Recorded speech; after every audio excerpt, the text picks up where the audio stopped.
Hello friends, Jennifer Pearson here, Thistle Gypsy.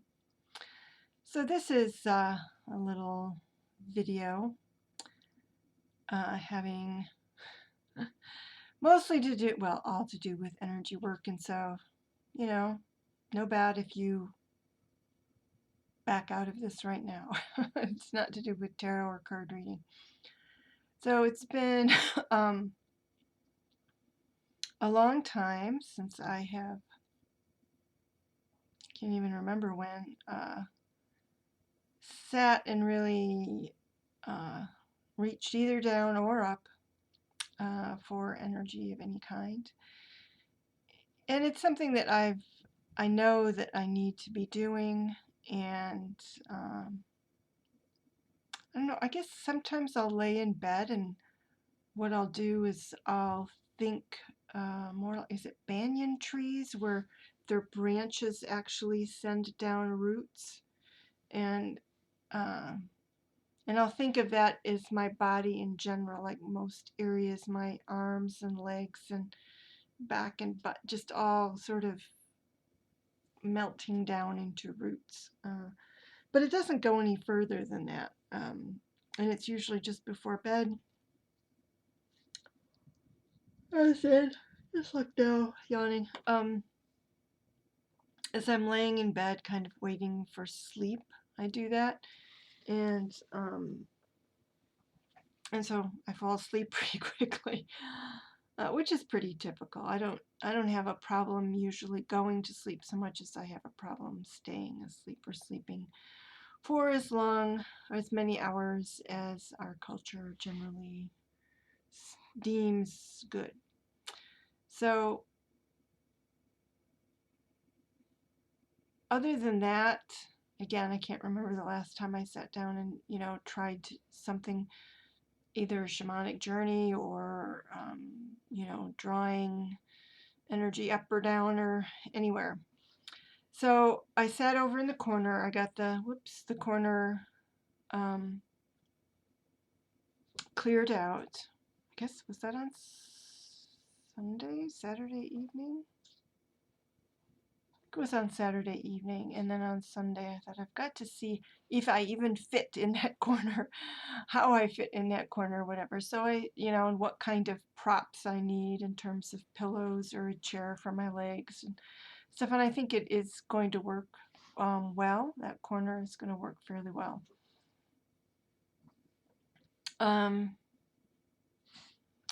So I did. I took some time and I went there and I just reached down, and it was really instantaneous. I mean, there wasn't any, well, I didn't reach down at first because I had come up with kind of a system before I hit essentially the really busy period for me in June and July and August, and then I was not well and feeling pretty exhausted.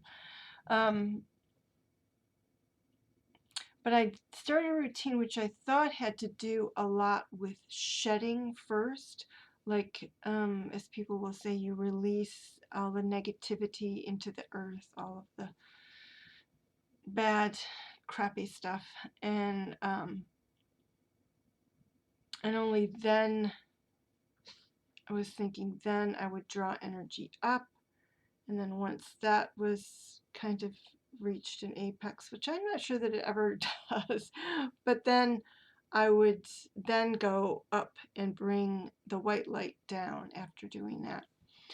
So, so what I started with was I was just thinking of just releasing stuff into the earth. And what I ended up seeing was drops of stuff. And it was, what it was doing was dropping the sense that I had was I was dripping poison. So the poison was dripping out of me, and it was hitting that body of lava that is just right under me at all times. I have this body of lava down there. So I didn't have to go looking for the lava or anything. It's just right there. And it was hitting that body of lava and sizzling. It was just all sizzling on there. So instant evaporation there on the body of lava. And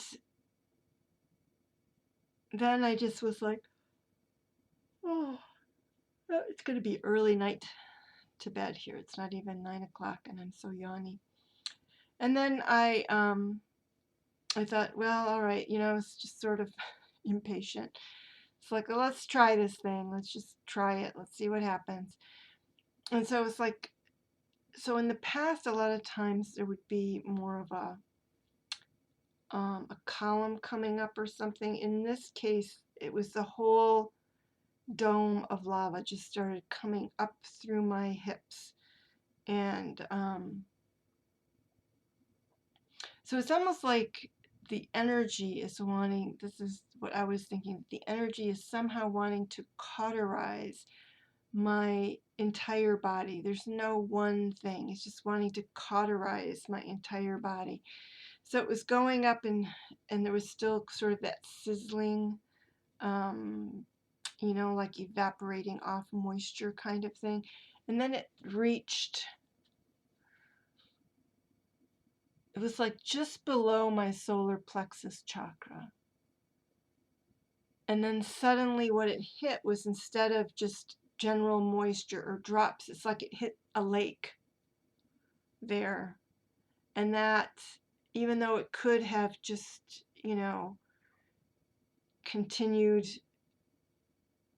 possibly to keep coming up, it's just like that ended up kind of stopping it, hitting the lake. It was like a body of water equal to the dome of lava, and it couldn't quite go any further. If I'd have sat with it, maybe it would have, and I will probably try eventually, certainly, to bring it up again and see if that lake is still there. I thought it was really interesting to hit that lake kind of at the solar plexus chakra. I don't usually think of that as a watery chakra for me.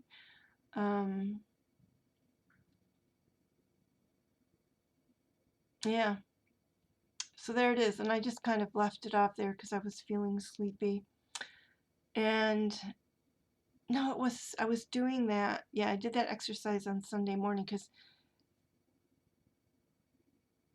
and it was like, I do feel like that stuff that happened down below, in the root and sacral chakra, had some kind of impact, because when I got up in the morning, I was relatively awake. I mean, I'm not a morning person. But once I did that exercise, I had to go lay down and sleep, which I wasn't expecting to have to do. Not totally actually unexpected, because I had a good day on Saturday, and with Lyme disease, sometimes you have a good day one day. Really, almost always. If you had a good day one day, then the next day you're going to be down a little bit. But I really conked out, and it took a lot to drag me back into proper functioning once I was finished with my nap, which was it only about an hour? But yeah.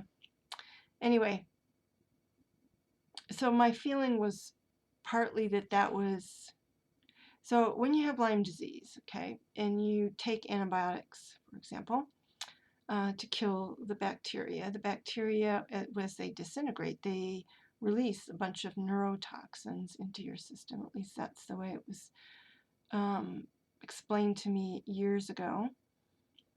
Maybe science has changed that and I'm outdated in exactly what the mechanism is.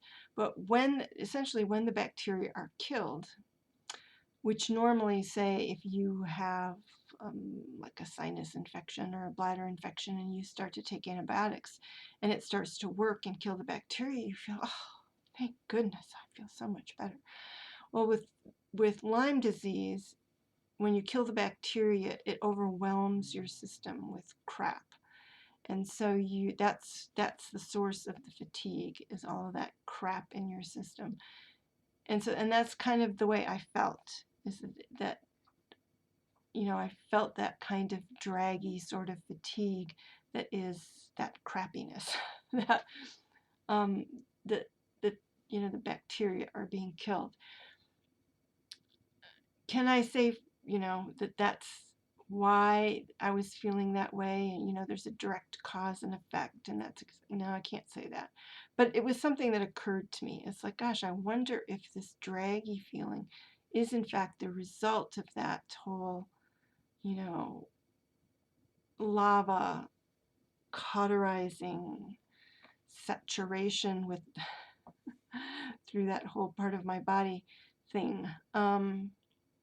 And one other thing I noticed this morning is that this may be a little TMI for some people, but um, after my hysterectomy, kind of ever since my hysterectomy, but it's kind of tapered off over the past year, but certainly shortly thereafter and for quite some time now, years, I have had little eruptions. It's like I get little, it's not like acne because it's um, smaller than that, but I get like little belly pimples below the belly button in that area.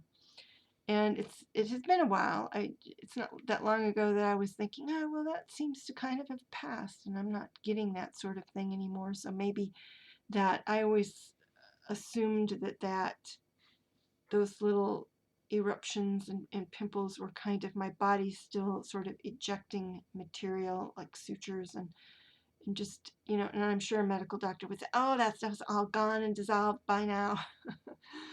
But, you know, that's what my doctor was thinking when I had to go visit him again because there was an infected suture was still in there. As my body wasn't absorbing the absorbing sutures, it was rejecting them.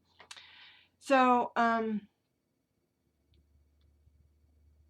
so that happened again and again. I'd gotten to the point where I thought that was maybe finished, over with, wouldn't have that anymore. But I did get that this morning. I had quite, you know, a few of those little eruptions on my belly. So all very interesting. And now that I have an open corner for doing it, I'll try to do it more regularly. Yeah, and report on the weirdness. All right, everybody. Take care. Bye-bye.